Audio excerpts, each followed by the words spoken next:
ஏய், அருமையான ஒரு டென்ஷன் ஃபுல் படம் பார்க்கணுமா? நம்ப முடியாதா இருந்தாலும் எனக்கு ரொம்ப பிடிச்சிருந்துச்சு. பிரிட்டனி ஒரு டிடெக்டிவ் தப்பா கைதி மேல துப்பாக்கி சுட்டு வேலையில இருந்து நீக்கப்பட்டா. அவருக்கு கொடுமையான கனவுகள் வர ஆரம்பிச்சிடுச்சு. அவங்க பாருங்க ரொம்ப அழகா இருக்காங்க. பிறகு அவங்க போலீஸ் மனநல மருத்துவர் ஸ்டெபானி பான்ஸ் கிட்ட போய் சந்திக்கிறாங்க. வேலைக்கு திரும்ப சரியா இருக்காங்களான்னு பார்க்க டிபார்ட்மெண்ட் சொல்றதுனால அவங்க கனவுல என்ன நடக்குதுன்னு சொல்றாங்க. கருப்பு நிற வீதியில ஓடி ஓடி ஒரு குற்றவாளியை பிடிக்க போறாங்க. அப்புறம் அந்த குற்றவாளி அவங்க கையில் சாவரான்னு, மருந்து சாப்பிட பிடிக்கலன்னு சொல்றாங்க, தலை சுற்றுதாம்னு. ஸ்டெபானி சாப்பிட சொல்றாங்க, நல்ல இல்லைன்னு சொல்லி. சைடு எஃபெக்ட்ஸ் போயிடும்னு உறுதியளிக்கிறாங்க. இதான் கருப்பு மனநல மருத்துவர் வேணும்னா காரணம். ஒரு நாள் வெள்ளைக்காரி ஒருத்தி ஜாக்கிங் போய் கத்தியால அடி வாங்குறா. அதே சமயம் பிரிட்டனி அவங்க காதலன் பிராட் கூட டின்னர் சாப்பிடுறாங்க. ஆனா ஆன்லைன்ல ரேண்டம் ஆளு கூட சதுரங்கம் ஆடுறதுல கவனமா இருக்காங்க. பிறகு அவங்க இருவரும் ஒரு பிரேக் எடுக்கணும்னு சொல்றாங்க. பிராட் சோர்ந்து போய் அவர் போய் விடுறாரு. அடுத்த நாள் பிரிட்டனி போலீஸ் கேப்டன் சம்மர்ஸ், 34 வயசு. 2 குழந்தைகளோட அம்மா மேரி ஜோ ஆலிஸ். அவங்க மார்பில எத்தனை முறை குத்தி கொலை பண்ணிருக்காங்கன்னா, அடேங்கப்பா, C4ன்னு அவங்க நெத்தியில செதுக்கி வச்சிருக்காங்க பாருங்க. அப்புறம் கழுத்துல மாட்டிக்கிட்ட வெள்ளை பியான் செஸ்காயை பாருங்க. அந்த பிரியா செஸ்ல ஜாம்பவான் உடனே இந்த கேஸ்ல குதிச்சுட்டா. கில்லர் அவங்களை ஏமாத்த வெள்ளை பியான் C4க்குன்னு சொல்லியிருக்கான்னு கண்டுபிடிச்சிட்டா. சம்மர்ஸ் யாருக்கும் இந்த கேஸ் பத்தி சொல்லக்கூடாதுன்னு கட்டளை போட்டாரு. அந்த சார்ஜென்ட் முன்னாடியே சால்வ் பண்ண முடியாம போன கேஸ்களையும் சரிபார்க்கணும்னு சொல்லி அனுப்பி வச்சாரு. பிறகு பிரியா சம்மர்ஸ் கிட்ட கெஞ்சிக்கிட்டா, இந்த கேஸ்ல என்னை சேர்த்துக்கோங்க, நான் செஸ்ல கில்லாடி. குயின்ஸ் கேம்பெட் ஒரு தடவை பார்த்ததுக்கு அப்புறம் எனக்கு எல்லாமே தெரியும். ஆனா ஸ்டெஃபானி கூட கிளாஸ் முடிச்சாதான் எனக்கு அனுமதின்னு சொல்லிட்டாங்க. சம்மர்ஸ் அவங்க சூப்பர் டிடெக்டிவ்னு தெரிஞ்சுக்கிட்டாரு. சரி, உன்னை ஜோஸ் ரோட்ரிக்ஸ் கூட சேர்த்து விடுறேன். கிரைம் ஸ்பாட்ல பிரியா சூப்பரா வேலை பார்த்தா. அப்போ ஜட்ஜ் மார்க்கஸ் வந்து அவங்க வேலையை நிறுத்திட்டாரு. நிக்கி பார்க்கர் எங்கேன்னு கேக்குறாரு. பிரியா அவங்க அப்பா செரமோனில வரலன்னா அவருக்கு ரொம்ப கஷ்டமா இருக்கு. பிரியாவுக்கு சின்ன வயசுல இருந்து அப்பா அவங்க கூட இல்லைன்னா அவங்களுக்கு ரொம்ப கோவமா இருக்கு. அடேங்கப்பா, ராத்திரி ஒரு பணக்கார ரியல் எஸ்டேட் டெவலப்பர் மகன் வின்சென்ட் ஹேத்தவே அவங்க ஸ்டேபிள்ல கொலை பண்ணப்பட்டிருக்காரு. ஏண்ட அப்படி பண்ணிட்டாங்க? பாவம் வின்சென்ட். கொலையாளின் வாயில வெள்ளை நைட் பிடிச்சிருக்கு. நெத்தியில C3 எழுதி வச்சிருக்கிறாங்க. கொலை நடந்த இடத்துல போலீஸ் வந்தாச்சு. சம்பவம் பெரிய நபர் சம்பந்தப்பட்டதா இருக்கிறதால பத்திரிக்காரங்க பேய் பிடிச்ச மாதிரி ஓட போறாங்கன்னு சம்மர்ஸ் எதிர்பார்க்கிறாரு. பிரிட்டனி போலீஸ் ஸ்டேப்பு கிட்ட நின்னுக்கிட்டு இருக்கிற கூட்டத்தை பார்க்கிறாள். தலைமுடி சிறைச்ச ஒரு ஆளு சிவப்பு டாப்போட டெரிக் நின்னுக்கிட்டு இருக்கிறத பார்த்துட்டு சம்மர்ஸ் கிட்ட சொல்றா. டாக்டர் கால் சொல்றாரு, கொலையாளி இடது கைன்னு. அவன் ரொம்ப கோபக்காரன். ஏன்னா பிணத்து வாயில அந்த சதுரங்க காய்களை அழுத்தி உள்ள ஓட்டியிருக்காங்க. பற்கள் எல்லாம் உடைஞ்சிருக்கு, எந்த குறிப்பும் இல்ல. சம்மர்ஸ் வேற ஒரு டீம் வாங்கி சேர்ந்து வேலை பண்ண சொல்றாரு. போலீஸ் சீஃப், மேயர், பப்ளிக் எல்லாரும் அழுத்தம் கொடுக்கறாங்க. பிரிட்னி சம்மர்ஸ் கிட்ட கெஞ்சி அவளுக்கு கூடுதல் நேரம் கொடுக்க சொல்றாள். சதுரங்க காய்கள் குறிப்பை விளக்க முயற்சி பண்றாள். ஆனா அவளுக்கே புரியல. சம்மர்ஸ் 48 மணி நேரம் கொடுக்கறாரு. இதற்கிடையில் பிராட் பிரிட்டனியோட சைக்காலஜிஸ்டை போய் பார்க்கறாரு. பிரிட்டனிய கேஸிலிருந்து எடுத்துட்டு போகணும்னு பார்க்கறாரு. சரி, அவளை நம்ப வைக்க முடியல. அவள் காவல்துறைக்கு புகார் பண்றேன்னு மிரட்ட அவன் போயிட்டான். அடுத்த நைட்ல பிராட் பிரிட்னி கிட்ட இந்த கேஸ்ல இருந்து விலகி நில்லுன்னு சொல்றான். ஏன்னா இது ராஜகாரியமா மாறிடுச்சுன்னு அவ கஷ்டப்படக்கூடாதுன்னு. இப்போ DEI யாரு வேலைக்கு வந்தாங்கன்னா எல்லாத்துக்கும் அவங்க தான் தண்டனை வாங்குறாங்கன்னு கொலையாளியை பிடிச்சி இன்னும் யாரும் சாக கூடாதுன்னு அவ வேணாம்னு சொல்றா. ஆனா நல்லா கவனமா இருக்கிறேன்னு சொல்றா. கொஞ்ச நேரத்துல ஜோஸ் மத்த கொலை பத்தி சொல்றான். கிரைம் ஸ்பாட்ல ஒரு வீடில்லா ஆளு சாவும் போது போலீஸ் ஸ்டாப் கிட்ட இருந்த ஸ்டேபிள்ல இருந்து அந்த சிகப்பு டாப்போட முறுக்கு மீசையோட அந்த டீலர் பார்க்கிறா. ரெட் கேப், அப்படியே ரெட் ஃபிளேக். அவன் பக்கம் போகும்போது அவன் ஓடுறான். அவனை பிடிச்சு ஓடுறா. அவன் உடம்பு பெருசு, வேலி ஏற முடியாது. பிரிட்னி அவனை கைது பண்றா. விசாரணைக்கு அழைச்சிட்டு போனா அவன் குற்றம் சாட்ட மறுக்கிறான். அவன் அந்த ஸ்டேபிள்ல இருந்தது அவன் ஹேம்ஹாக் ஆபரேட்டர் இருந்ததாலன்னு சொல்றான். CB ரேடியோல கால்ஸ் வந்ததுனால கேள்வி வந்ததுன்னு பார்க்க போனேன்னு சொல்றான். ஸ்ட்ராங் அலிபி இருக்கணும், வலது கைன்னும் சொல்றான். அவனை விட்டு விடுறா. அவன் சந்தேகப்பட வைக்கிறான். அவன் உடம்பு நடுத்தர கால அடிமை வேலைக்கு சரியான உடம்புன்னு தோணுது. சம்மர்ஸ் பிரிட்டனியிடம் மேயர், கவர்னர், FBI அனுப்பணும்னு சொல்றாங்க. ஏன்னா அவங்க கிட்ட இல்லாத சக்தி, வசதி எல்லாம் FBI இருக்கு. ஹாதர்வேஸ் பெரிய அரசியல் செல்வாக்குன்னு சொல்றாங்க. சீக்கிரம் கேஸை தீர்க்கணும்னு அழுத்தம்.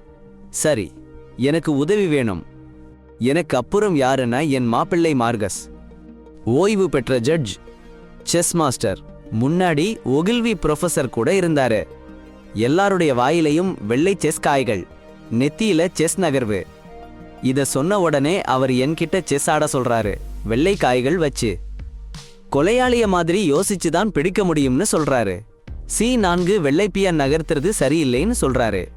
ஆரம்ப நகர்வுல மையத்தை பிடிச்சுக்கணும். பெண் பலியானவங்க சின்ன உயரம்னு சொன்னேன். பியானோட அர்த்தம் சின்ன பெண்ணு சொல்றாரு. அப்புறம் அவர் நகர்த்த நான் வெள்ளை நைட் C3க்கு நகர்த்தினேன். அப்போ அந்த பொண்ணு குதிரை சவாரி செய்யறவங்கன்னு சொல்றாரு. வெள்ளை டி குதிரைய பேர் சொல்லி. அப்புறம் கால் சொல்றாரு, எல்லாருக்கும் ஸ்டன்கன் ரொம்ப அருகிலிருந்து தான் அடிச்சிருக்காங்கன்னு. ஸ்டன்கன்ஸ் மயக்கம் பண்ணாதுன்னு, கொலையாளி யாருன்னு பாதிக்கப்பட்டவங்களுக்கு தெரியணும்னு அவங்க நினைக்கிறாங்கன்னு அவ கண்டுபிடிச்சிருக்கா. அடேங்கப்பா, வீதியில் இருக்கிற பாதிக்கப்பட்டவருடைய நகர்வு வெள்ளை பியான் D4ன்னு பிரிட்டனி மார்க்கஸ் கிட்ட சொன்னா, பியான்னா ராணுவ வீரன் அர்த்தம்னு மார்க்கஸ் சொல்றாரு. சூப்பர்.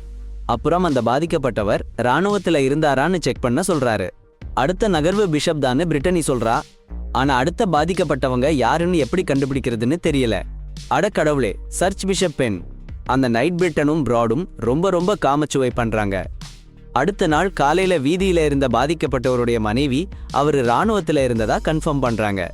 சம்மர்ஸ் 2 நாளில FBI வரும்னு சொல்றாரு. அடுத்த பாதிக்கப்பட்டவருடைய வாயில வெள்ளை பிஷப் இருக்கும்னு மார்க்கஸோட சேர்ந்து கண்டுபிடிச்சிருக்கும்னு பிரிட்டனி சொல்றா. ரெக்டரியில காவல்காரங்க வைக்கிறேன்னு சம்மர்ஸ் சொல்றாரு. ஆனா FBI வந்தா எதுவும் பண்ண முடியாதுன்னு எச்சரிக்கை பண்றாரு. அடக்குடுமை. அந்த நைட் ப்ராட் கொல்லப்படுறாரு. பிரிட்டனிக்கு ரொம்ப சோகம். சம்மர்ஸ் பிரிட்டனிய ப்ராட்டை பார்க்க விடல. ஆனா அவங்க அமைதியா இருந்துட்டு பிராட்டை அவங்க தாமே பார்க்கணும்னு அடம்பிடிச்சாங்க. அவங்க பிராடோடைய நெத்தியில F4ன்னு வெட்ட எழுதியிருக்குன்னு கண்டுபிடிச்சாங்க. அவன் வாயில வெள்ளை பிஷப் சதுரங்க காயம், அவன் கையில ஒரு முடி. லேப் டெஸ்ட்டுக்கு அனுப்பி வச்சாங்க. பிறகு பிரிட்னிக்கு மறுபடியும் கனவு. ஆனா இந்த முறை இரத்த வெள்ளத்துல அவங்க கையில கிடக்கிறது பிராடு தான். அதிர்ச்சியில மருந்து சாப்பிட்டாங்க. ஸ்டெஃபானிய சந்திச்சாங்க. ஆனா எல்லாத்தையும் சொல்லல. கேஸை சால்வ் பண்றதுக்கு ஹெல்ப் பண்ண சொன்னாங்க. கில்லர் விக்டிம்ஸை டெக்னாலஜி தெரிஞ்சவர்னு சொன்னாங்க. அவங்க மேல பழிவாங்க நினைச்சவருன்னு சொன்னாங்க. பிராடு கனவுல சாகிறது பத்தி சொன்னா. அவங்கள காப்பாற்ற முடியலன்னு குற்ற உணர்ச்சி இருக்கலாம்னு சொன்னாங்க. இது நார்மல் தான்னு சொன்னாங்க. டோஸ் மாத்தி புது மருந்து கொடுத்தாங்க. பிரிட்னிய கேஸில இருந்து அனுப்புன்னு சம்மர்ஸ் கிட்ட சொன்னாங்க. PTSD சின்னங்கள் நிறைய இருக்குன்னு. ஆனா அவங்க ரொம்ப நல்லா வேலை பண்றாங்கன்னு சம்மர்ஸ் சொன்னாரு. சரியில்லைன்னா ஜோஸுடன் இருப்பாங்கன்னு சொன்னாரு. வந்து எச்சரிச்சதுக்கு தங்களை நன்றி சொன்னாரு. ஆனா நான் நினைக்கல அவங்க வந்தாங்கன்னு கார்ல் சொன்னாரு. மற்றவங்கள மாதிரி இல்லைன்னு. பாருங்க, பிராட் அப்படின்னு ஒருத்தரை நெஞ்சில 2 தடவை ஷாக் கொடுத்தாங்க. முதல் தடவை ஷாக் அடிச்சா சுத்தி மட்டும் சுத்திட்டானாம், கீழே விழல. அப்புறம் இன்னொரு தடவை ஷாக் கொடுத்தாங்க. 3 காயம்ல 2 காயம் அவன் சாகிறதுக்கு அப்புறம் நடந்ததாம். ரொம்ப கடுமையான கொலை. அடுத்த நாள் பிரிட்டனி சம்மர்ஸ் கிட்ட சொல்றா, முடி பரிசோதனையில கொலை பண்ணினவன் வெள்ளைக்காரனோ ஸ்பானியரோ இருக்கலாம்னு. அந்த நெஞ்சில போட்டிருந்த செம்பு திருச்சபை பிஷப்புக்கு உண்டானது, ஆனா பிராட் திருச்சபை தலைவன் இல்லையே. சம்மர்ஸ் சொல்றாரு, பிராட்டை கொன்னது உன்னை பின்வாங்க சொல்ற ஒரு மிரட்டலா இருக்கலாம்னு.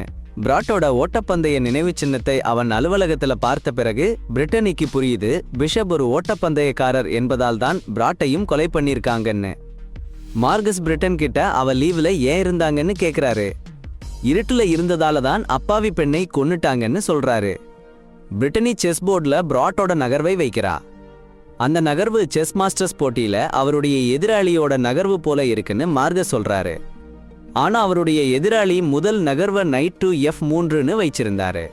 அவருடைய எதிராளி வேற ஒருத்தருடைய விளையாட்டை விளையாடி அவருடைய ராஜாவை பாதுகாக்க தவறினதால தகுதி நீக்கம் செய்யப்பட்டதால் தான் அந்த போட்டியில மார்கஸ் ஜெயிச்சாரு.